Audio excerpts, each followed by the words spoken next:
Pakistan and Israel engaged in a heated debate at the United Nations Security Council on Thursday following Israel's recent strike in Doha that targeted Hamas leaders. At the emergency UNSC meeting requested by Algeria, Pakistan and Somalia, Pakistan's ambassador Asim Iftikhar Ahmad condemned the attack as illegal, unprovoked and a violation of Qatar's sovereignty. He called it a part of a broader pattern of Israeli aggression, saying it endangered civilians, breached international humanitarian law and sabotaged delicate peace negotiations on Gaza. Ahmad reaffirmed Pakistan's solidarity with Qatar, citing Prime Minister Shehbaz Sharif and Foreign Minister Ishaq Dar's recent visit to Doha as demonstration of Islamabad's support. The representative of Israel perhaps did not listen attentively to all council members and other speakers in today's debate.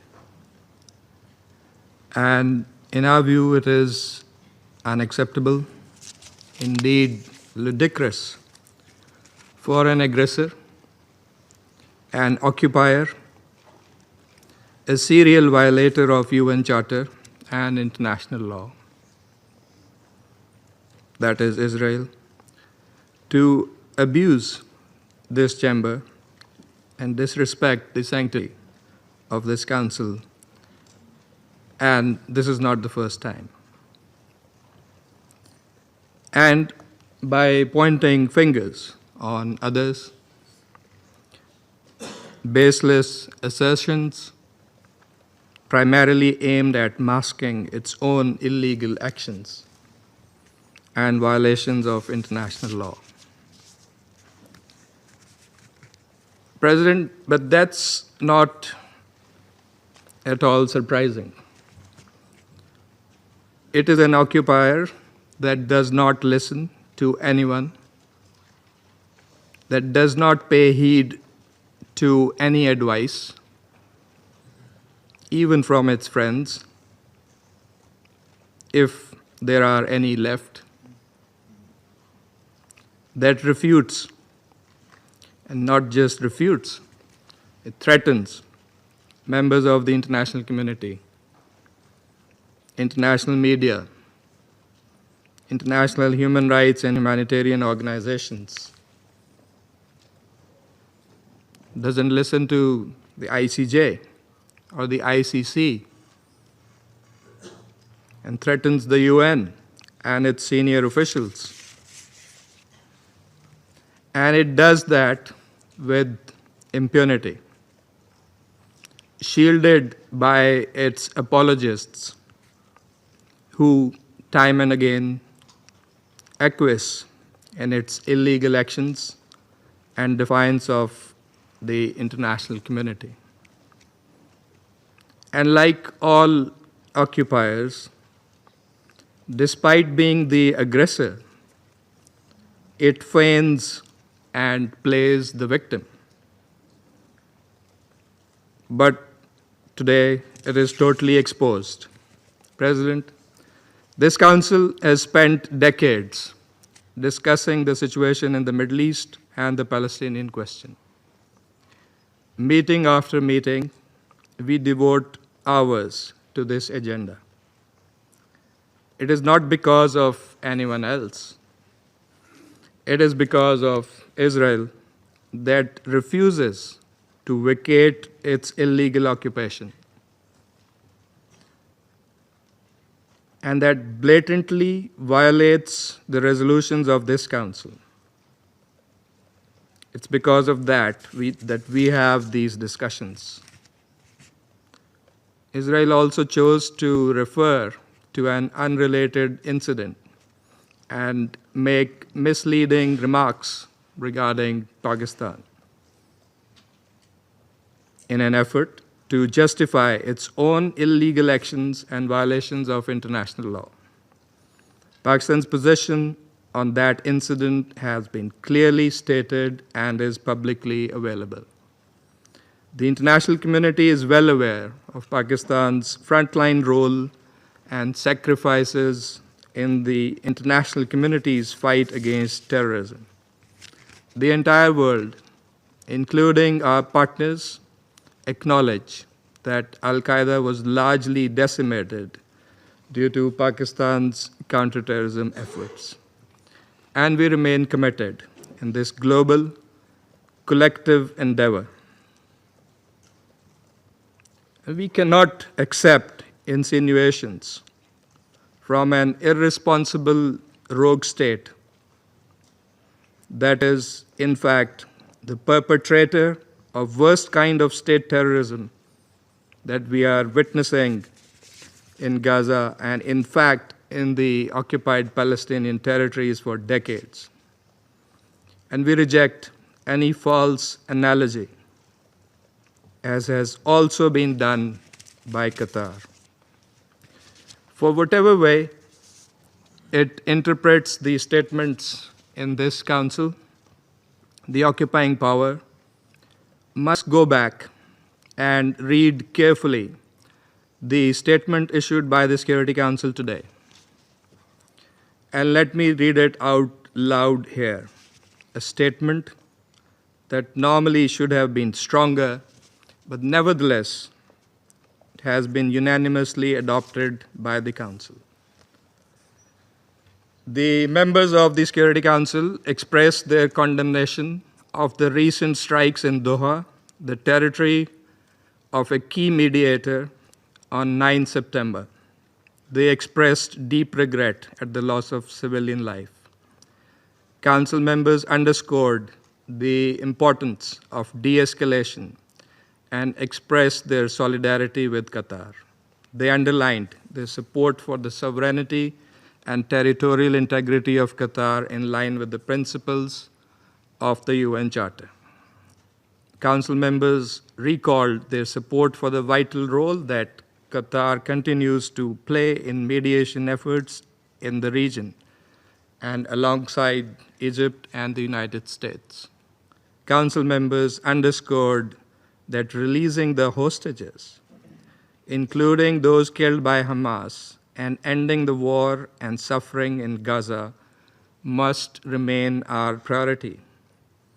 In this regard, they reiterated the importance of the ongoing diplomatic efforts of Qatar, Egypt, and the United States, and called for the parties to seize the opportunity for peace.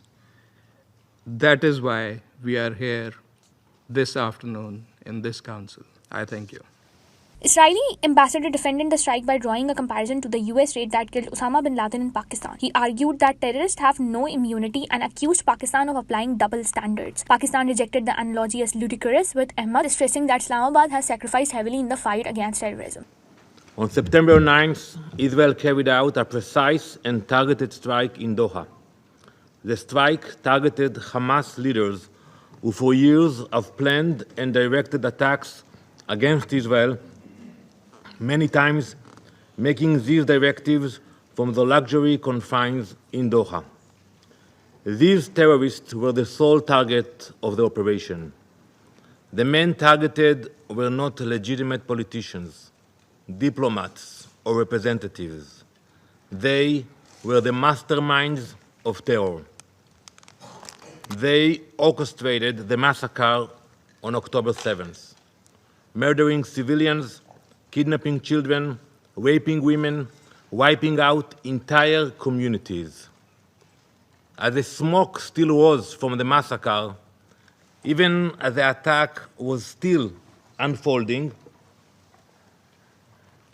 Hamas leaders in Qatar appeared live on television, proudly broadcasting their celebration. While Israelis hid in safe rooms, fled from gunfire, and endured murder, kidnapping, and rape, Hamas's leaders feasted and congratulated themselves in real time. These are the same men who called for jihad to escalate the conflict. They called for blood, not peace. They wild terror, not negotiation. And the terror has not stopped. Just days ago, at Ramot Junction in Jerusalem, Hamas terrorists opened fire on a bus stop crowded with children and adults. 6 innocent people were murdered, among them a 25-year-old who had immigrated from Spain, recently married and building his future in Israel, a rabbi who had dedicated his life to teaching the next generation, 2 residents of the community struck down in their own neighborhood. Among the wounded was a woman 8 months pregnant, left to fight for her life and the life of her unborn child. These are not numbers, they are lives, families, futures stolen. When the gunfire stopped, the bus and the pavement around it were drenched in blood. This is what terrorism looks like. Mothers clutching babies, a bus stop turned into a battlefield, a community scared in seconds. This is a reality we face in Israel. Terror raising its ugly head almost every single day. And let this council be reminded, there can be no immunity for terrorists. Hamas immediately praised the killers as heroic and exceptional, later claiming full responsibility for the attack and calling the massacre of innocent people a natural response. There is nothing natural about this. It is terror, pure and simple. Today, 48 innocent people are still held hostage by Hamas. Their families live in daily pain.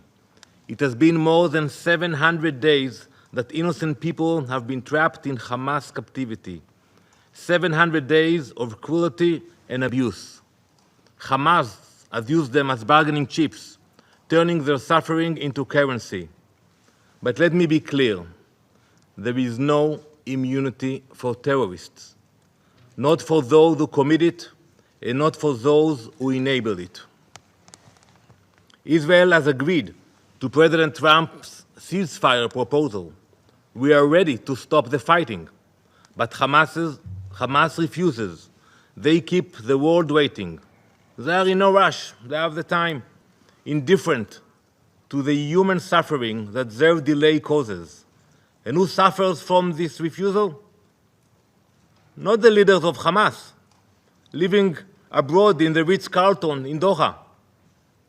They don't suffer, they have the time. But the hostages languishing in their cells and the people of Gaza used as human shields. From the start, Hamas's strategy has been to embed its weapons among civilians. They hide rockets in schools, command centers in hospitals, and tunnels under homes. They put their own people in harm's way, then cry crocodile tears when civilians are hurt. Our fight is with Hamas, not with the people of Gaza, not with the state of Qatar.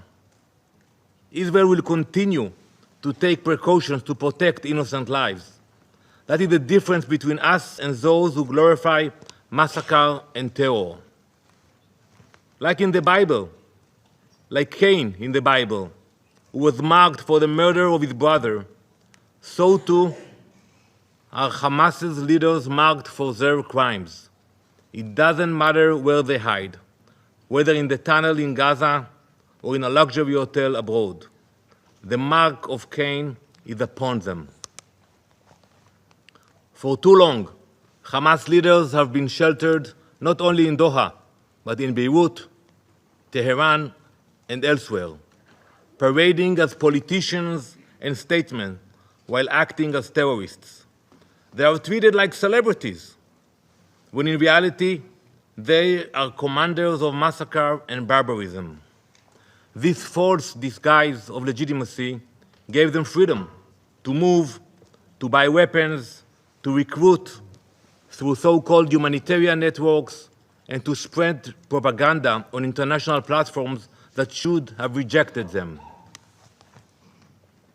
This strike sends a message that should echo across this chamber. There is no sanctuary for terrorists, not in Gaza, not in Tehran, not in Doha. There is no immunity for terrorists. And yet, here in this council, some members chose to give Hamas legitimacy, even protection. Israel will not. We will act against the leaders of terror wherever they are hiding. Mr. President, we have heard today in this council allegations about a breach of the territorial sovereignty of Qatar. But one must ask, where were these concerns when sovereignty was violated by terror itself? On October 8, when Hezbollah launched rockets across Israel's border, when Houthis fired a ballistic missile at Ben Gurion airport, or just days ago, when a Houthi drone crashed into the arrivals hall of Rabon airport, injuring civilians. How can anyone hide behind allegations appealing to the principles of international law while giving legitimacy to those who openly glorify October 7th and continue to plot terror? Mr. President, this brings me to Qatar. Prime Minister Al-Thani, the time for Qatar to choose has come. For too long, Qatar has harbored terrorists, offering Hamas leaders sanctuary in luxury hotels while they orchestrate massacres and terror attacks. History will not be kind to accomplices. Either Qatar condemns Hamas, expels Hamas, and brings Hamas to justice, or Israel will. Mr. President, the world has faced moments like this before. Today, the world remembers the devastating terrorist attacks of September 11th. That tragic day, like October 7th for Israel, was a day of fire and blood. In the aftermath of 9/11, the countries that uphold freedom, equality, and democracy in this council stood shoulder to shoulder. 2 weeks later, this council adopted Resolution 1373. It said plainly, no state may harbor terrorists. No state may fund them. No state may give them safe haven. I urge you all to read this resolution. Any government that does so breaks this council binding obligations. That principle was clear then. It must be upheld today. And when bin Laden was eliminated in Pakistan, the question asked was not, why target a terrorist on foreign soil? No one asked that question. The question was, why was a terrorist given shelter at all? The same question must be asked today. There was no immunity for bin Laden, and there can be no immunity for Hamas. And in facing terror, history shows that members of this council have done the very same. From 2014 to 2022, France struck terrorists in Mali, Chad, Burkina Faso, and Mauritania. In 2014 and 2015, the United Kingdom carried out airstrikes in Iraq and Syria against ISIS. So I ask, if these actions were justified then, why is Israel singled out now? Why are claims concerning sovereignty invoked only against Israel and ignored when others act to defend themselves? Is Israeli blood worthless? The question to ask is not why Israel targets the masterminds of terror, but why they are sheltered abroad, while hostages starve in captivity and Gazans are left to suffer. Israel's fight is not only Israel's. It is a fight of all who believe in democracy against those who worship death and violence, light against darkness, civilization against barbarism, justice against terror. We will continue until the hostages are free, until our people are safe, and until terror can no longer find sanctuary in any corner of the world, because there is no and there never will be immunity for terrorists. Thank you, Mr. President. Qatar's Prime Minister Mohammed bin Abdul Rahman bin Jassim Al Thani also addressed the council denouncing the attack as a violation of sovereignty. He said the strike hit a residential compound housing negotiators and their families, accusing Israel of undermining peace efforts. Bismillah ar-Rahman ar-Rahim. Assalamu alaikum wa rahmatullahi wa barakatuh.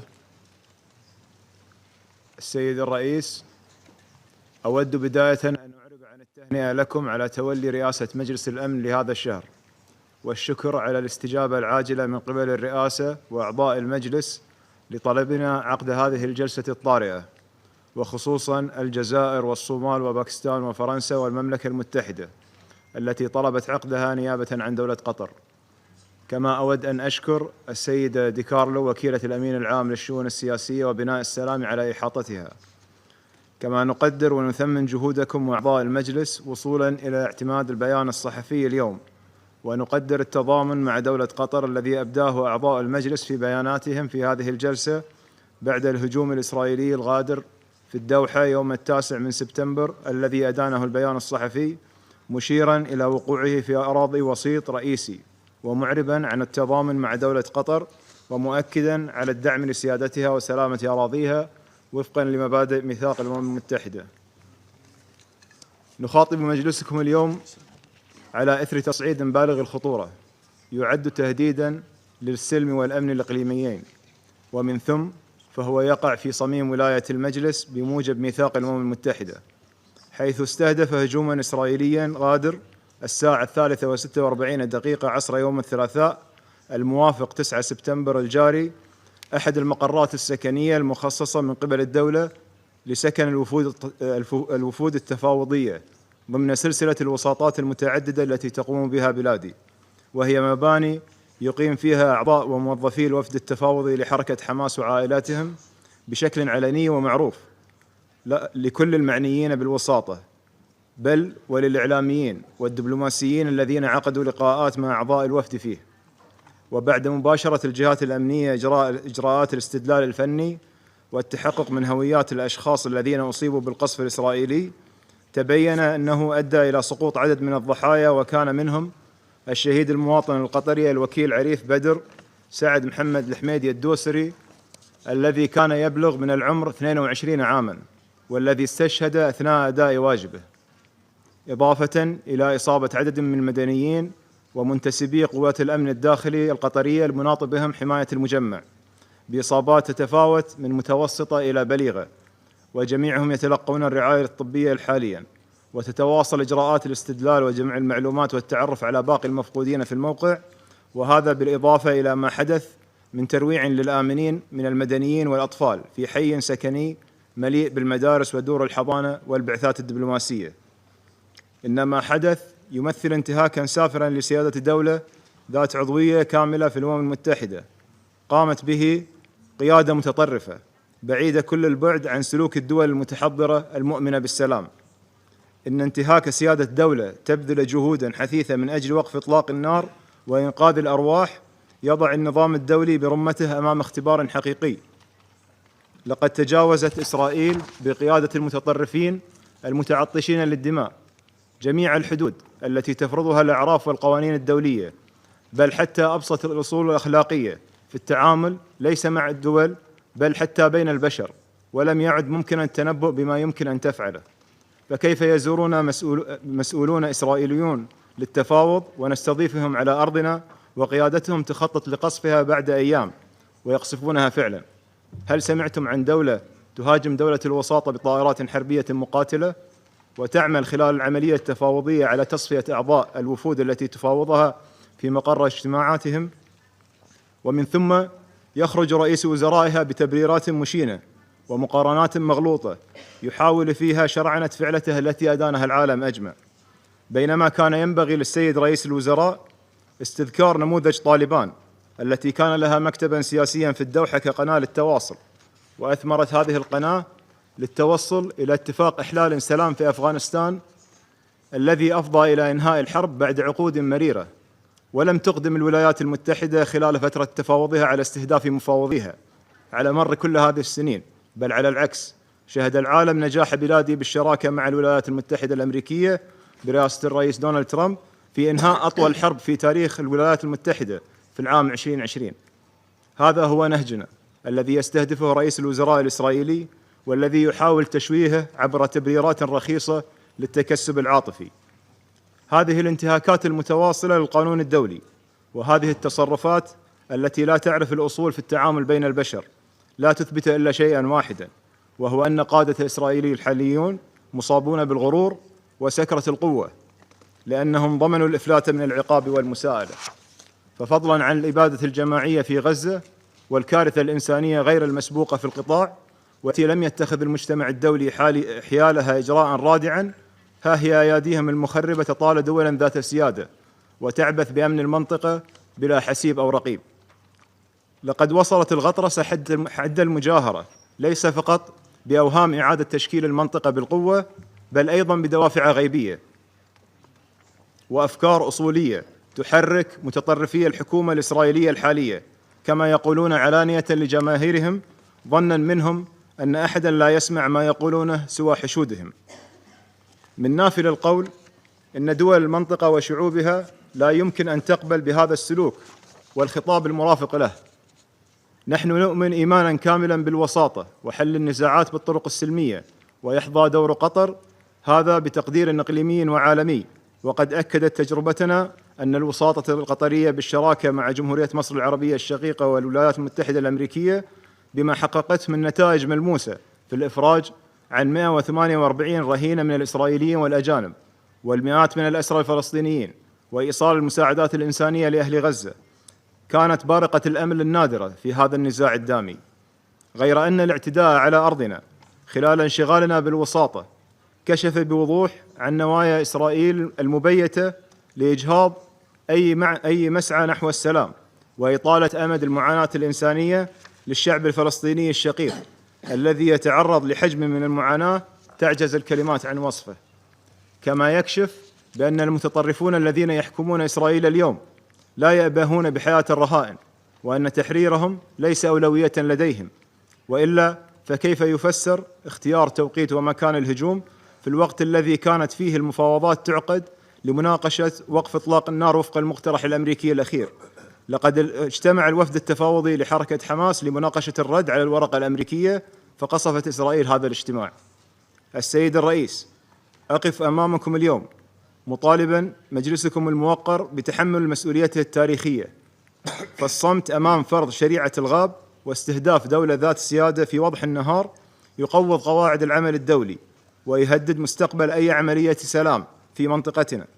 إن استمرار هذه الاعتداءات لا يستهدف قطر وحدها، بل هو تهديد صريح باستهداف كل دولة تعمل على إحلال السلام، مما يزعزع الثقة بالمنظومة الأممية ذاتها.